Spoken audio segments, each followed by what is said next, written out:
I don't say that O-L-D word anymore. JDM's too much of a badass to be called Old Winchester, Old John. I don't like it. Yeah, the Johns are the hottest. And you know what? Hot dads make those two handsome SOBs, don't they? You know, a hot dad and a gorgeous mama, and then you have those two. You have this, and like this. You know, and like, hi, how are you? You have all those good things from those guys. Who's the hottest to you, the Johns or the boys? John, of course. Damn right it is. Which one, current John or young John? Now I. Wait. How about now?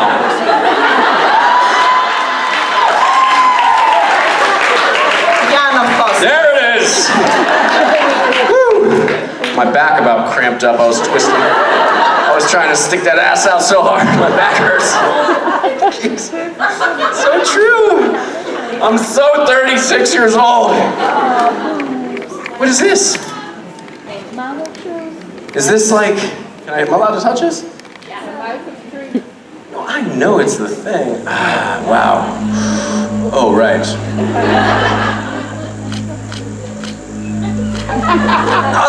It's spitting at me.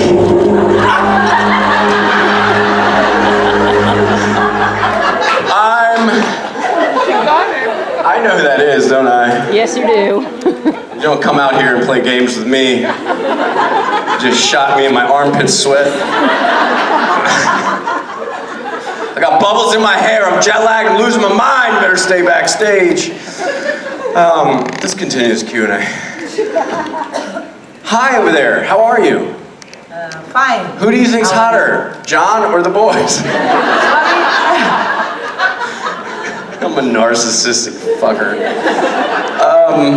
Go ahead with your question. I apologize for being foolish. Hi, first of all, I love you. I love you also, first of all. I don't know why I have to talk like that. I get excited when I say some things and it always ends up like this. I don't know why. Sorry for my English.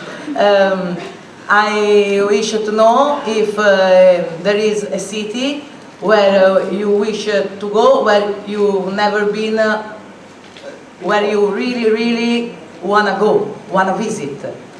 I'd love to go to New Zealand. I've never been to New Zealand, but I mean, there's so many cities in Italy I haven't been to. I've been to Rome a couple times, and I've been to Capri. Everybody know Capri? Yeah. Naples, Napoli, right? Yeah. But I would love to see this whole country. I'd love to be a gypsy dude that just travels and lives in each city of each different country for the rest of my life. That's who I am, but unless I had some sort of funding to do that, I can't make that happen. I have to stay in town and keep on creating things. But I want to see the world. I want to see the people. Every time I meet a person, every time I hug one of you guys, every time I have a meet and greet with one of you guys, every instance where somebody's in front of your face and you're sharing something changes you. I want to change constantly. I don't want to be this person tomorrow. Tomorrow I want to grow from whatever happens today.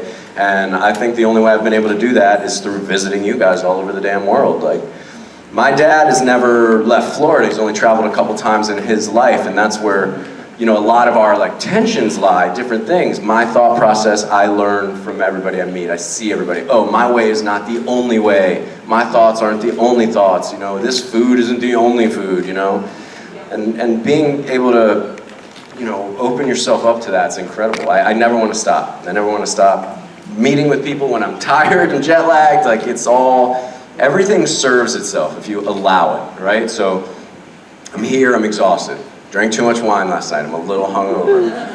I'm a little bit jet lagged, but what is it doing? It's allowing me to be more open with you guys, more raw, right? We're talking about, you know, some more emotional things, and who knows what the meet and greets will lead to. You know, just different moments in life you grab onto, you get these experiences with so many different people, and you have to understand they're always shaping you if you allow it. Just allow it to give you what it's going to give you, good or bad. You can always learn a lesson. So there's no city in particular. I want to go to New Zealand because everybody says New Zealand's so beautiful, but there's 1,000 places that are so beautiful. So I want to go everywhere. Thank you so much for your question.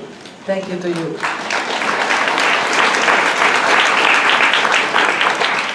Hi, you. Oh. Well, now we're gonna just talk. Oh no, we have another one over here. Hi. Well, hello. Hello.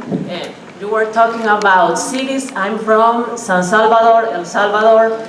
I travel about 30 hours to be here.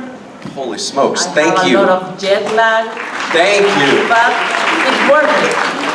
Come on up here. Come on. You travel 30 hours. You gotta have a seat. You have to have a seat for your question. Come on. What's your name? Graciela. Graciela. Sorry, I would use the stairs, but they're an extra 3 feet away, and that's too difficult for me. Grab a seat. Now, let's have our Oprah moment, right? What can I say to make you cry? I'm just kidding. Go ahead. Well, this is a big family, the supernatural family. So I just want to ask you, what is the biggest lesson for your life that supernatural and all the fandom has gave you? I'm sorry if that... No, that's perfect. You delivered it perfect, and I have the exact answer without tangents. Right now, there's no tangents. Once I start, there might be some tangents. I'll tell you, besides what I was saying earlier about traveling and meeting all these different people changing you in a different way, small or big, I've learned through the fandom and through these, crazy SOBs that are the cast of this show that we've been running around the world with 15 years now. Like, I'm married to these people. I'm in a 15-year marriage to these people. And what you learn, 50% from you guys and 50% from them, is perspective, adapting to perspective, and then compromise, and then growth. These 3 words are 3 words I've lived by for the last year-ish, and it's changed my life because I was trying to figure out how can I get to the thing that I want to do? Be the better guy that I want to be. Think the better thoughts. Help everybody in front of me. And it's about adopting a perspective. You and I don't get along for whatever reason, right? I give a scenario. We don't understand. I want to eat pancakes. You don't want to eat pancakes. But if I can put myself in your mind for a second and think, why don't you want to eat pancakes? And then, you want bacon? Because she does want pancakes. She just wants pancakes and bacon. See, I'm putting myself in a perspective. I get it. Through that, we're going to come through a compromise. You know what I'm going to do? I'm going to make pancakes and turkey bacon. You know what I'm saying? It's a compromise, and through that, I'm going to grow as a human because I tried to see the world through your eyes for a second. I try to do it through all you guys when we, have different moments between us, whether it's a photo op and you're asking for a weird pose or you're getting emotional at an autograph or anything, even at a meet and greet. I try to be within your perspective with myself to make myself grow. So the greatest lesson I could get from you guys is exactly that. Yeah. Thank you so much. Round of applause for this one from El Salvador, yeah?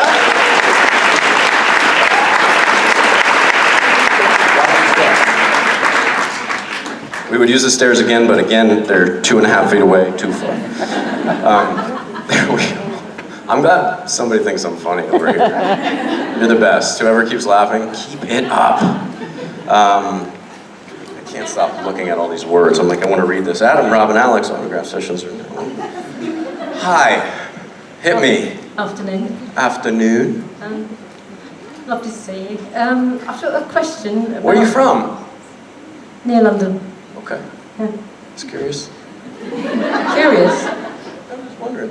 I'm so looking. Do you understand what it's like being on this stage right here? When I'm standing on this stage, I don't know if something's gonna spit at me, some bubbles are gonna come out, my face is gonna distract me with the bubble in the hair over here. This thing, the guitar, the fans are blowing, I'm just always gotta keep your eye out. You're completely safe here, Mark. Am I? Yeah. All right. You can stop sweating now. Go ahead. It's a question about the new role that you are super excited about. Is it about a particular man? And this may be a leap, but what have you learned playing John Winchester that you would bring to the character? Wait, the first question's about the character that I'm going to play in June, Yeah. Sorry. right? I was just implying what the character might be, but I was saying, what have you learned playing John Winchester that you might bring to the character that you'll be playing in Oh, look, if I get to bring John's Michael or John's vessel with any demon or whatever in it, that would be incredible. I think watching the episode with Jeffrey Dean kind of gave me a little, here's the thing, I'm playing the boy's father before the boy's father that you guys know and love. Like I'm the naive, younger version of this guy who some of you hate, and some of you love, and some of you loved how he came back, and some of you didn't love how he came back, and I get all that, but I almost can't learn much from him. This is gonna sound a little fucked up, but he should be learning from my character. And I would never say that to his face, ever in a million years. But like, on the timeline, I'm here in the beginning, and he's here, down there. And so, everything I did came before everything he does. Kind of, unless old John comes back and takes young John's body, or Michael gets in there. I don't know at all. I can tell you what I've learned from watching JDM. He's a wonderful actor. That's what I've learned from watching him, and what he did in that episode made me cry, and I didn't like that very much. I didn't appreciate that. I turned on Supernatural not to cry at all, but to see the Walking Dead guy on there. I don't know. I don't honestly have an answer for you. I think if I can keep it in the wheelhouse of presenting John as somebody you believe is actually John and not Matt Cohen playing the character, that's the lesson I can take from him. I can try to just have his, the emotional connection with the boys, whether it's good or bad, whether the decisions he made were right or wrong for him and for them.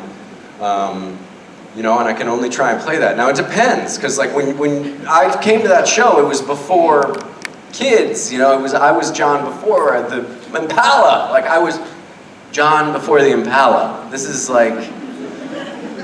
almost not even John. You're like, what happens here? So if they brought me back, I would have to figure out where, in time that John would be, and then look at, the things we learned from Jeffrey playing the character and see what I could use, what I could fit in. I will tell you, when we shot the baby episode, everybody see the baby episode, season 11? We shot this scene. It's my favorite piece of work I've ever done in my whole life. Seriously, I was so honored and so exhausted. So when you're exhausted, you act better. When your soul's broken and you're just barely keeping it together is when you act your best. I don't care what anybody says. And I got to sit in that car and tell the story of, whatever I told and whatever I was, a vision or Lucifer, or however it is interpreted by you.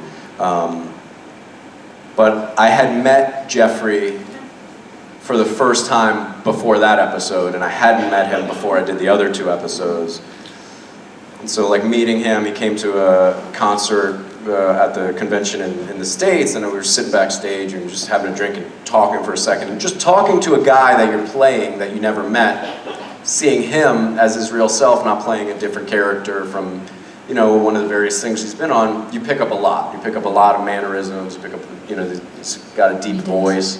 I try to use a little deeper of a voice in the, season 11. I try to do some things that I noticed him doing with his hands. Thomas Wright, the spectacular director that he is, he got images of all that, and how my fingers were moving on the steering wheel and things like that. But yeah, that's I think the closest to the current John that I could have gotten, within the material and stuff. Who knows? If they bring me back, listen, I will bust my back to give you guys the most John Winchester performance of my life. I want nothing more than to honor you guys through this character. Or if it's Michael, or listen, if I get to play Michael again, I'm about to step it up. I didn't get enough Michael in my life. Yeah, I yearn for closure with Michael. There's a lot of, that's a fun character to play because there's so many versions, there's so many things to do there. I'd be happy to revisit either one of them. But as for me playing John and figuring it out, it would have to be those guys sending me a script and you know, just seeing where that performance is going to fall into the timeline of Mr. Winchester. Couple of things. Yeah. That so came through when in Baby, that when you were playing John, so much of Jeffrey Dean Morgan came through as well. Oh, thank you. What you were trying to do, it worked. It really worked. Thank you. I was sort of asking about what you've learned playing John that might be reflected in the character that's coming up that you can't say much about. So you may have. That was your question. You may have just been avoiding me. Sorry. I can tell you this. That was fascinating. The character that as I go on a tangent, which I thought was an answer. John Winchester is not even a remote reflection of the character I'm about to play. He's not even, this guy's way down a different angle, different avenue. You'll like it, it's out there. It's, you know, it's the most eccentric character I will ever play times infinity. So, I'm so damn excited to do it. I want to tell you guys what and how and when and all that stuff, but I can't. Is it a bit of a riddle, perhaps? Frankenfurter.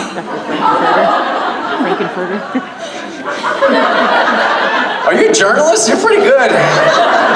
You're making me really want to give you the answer. Yeah, it's a riddle. It's a riddle of sorts that I haven't figured out yet. Yeah. I'm gonna screw it up if you don't sit down, so. Thank you so much. Thank you. I'm like, how do I still be clever but not give this all away? No, it's impossible. It's impossible. Hi there. Hiya. With season 15 coming up, I think the writers have got a really tough job on their hands, but I was wondering if there's anything that you would like to see in season 15, whether it's character or plot or emotions. What would you like? Apart from the obvious. What has two thumbs and loves to be on Supernatural? This guy. I want back on that show. I want back on that show really bad. It's season 15. I need closure. Will I get it? Probably not. You know, you're talking about a character. I'm a flashback character. It was a gift that they used me for Baby. You know, this is a character that was meant for a purpose. You know, do I think there's a way to bring young John and young Mary back in the 15th? Absolutely. I don't know. You know, who knows? Who knows if it'll happen? I mean, you want to think like.